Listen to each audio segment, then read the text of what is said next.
You don't need to raise your voice. You don't need to threaten. You don't need to say a word to make them feel it. The tension, the shift, the cold. Because fear doesn't always come from noise. Sometimes it walks in quietly, holds eye contact, and says nothing. And that's what shakes them, not volume, but the void, the stillness that tells them they're not in control anymore. The most dangerous thing in a man isn't what he says, it's what he can hold without breaking. And that is where it starts. The first thing they test is your temper. Because if they can get a reaction, they get control. And if they get control, they've already won. But when you don't flinch, when you don't bite, when you don't even blink, something changes. They don't see weakness, they see a wall. Because emotional control isn't passive, it's a tactic. A man who controls his emotion controls the tempo.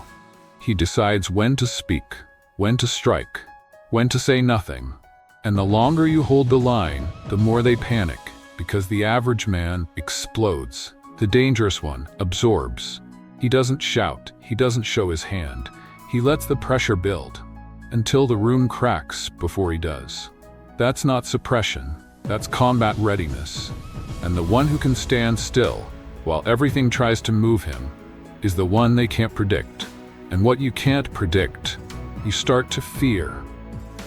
You walk in, and nothing in you moves, not your hands, not your breath, not your eyes.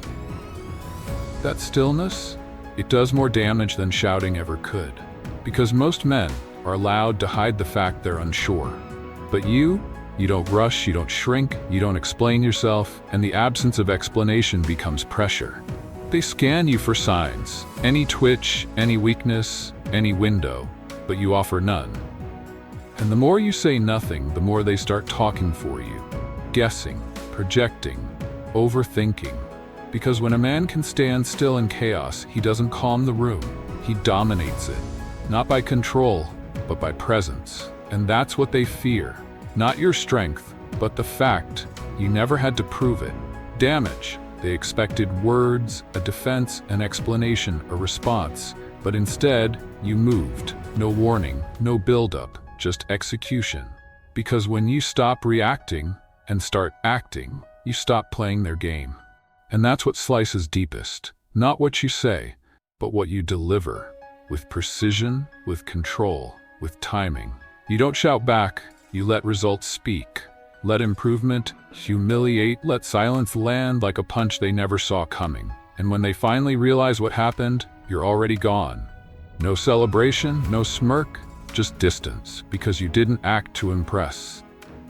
You acted to close the chapter, and nothing stings more than being proved wrong by a man who never said a word. They come at you with assumptions, waiting for you to correct, to react, to justify, but you don't. And that silence cuts deeper than 1,000 arguments, because defending yourself keeps you in their frame. But disarming? That's strategy. You give them nothing to fight against, no emotional hook, no defensive posture, no need to explain. Just calm, and the calmer you are, the more unstable they get, because conflict needs fuel, and you offer none. They push, you let it pass, they accuse, you raise no wall, and now they're exposed, swinging wildly at a man who no longer plays the game. You didn't win by overpowering, you won by unhooking. And once their claws find no grip, they fall apart, all on their own.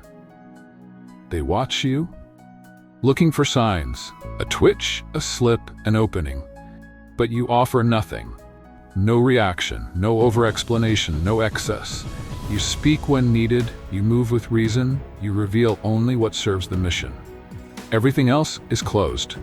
Because the moment you open too much, they categorize you, they find patterns, soft spots, ways in. But when you give them nothing, they begin to fear everything.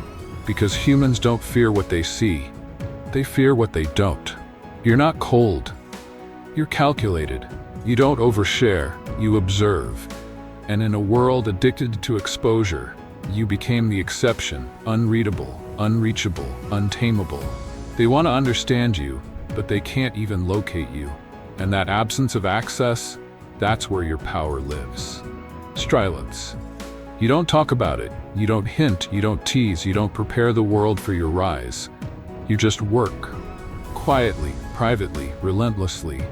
And when it's done, you don't announce, you deliver. Because real moves aren't shared, they're felt.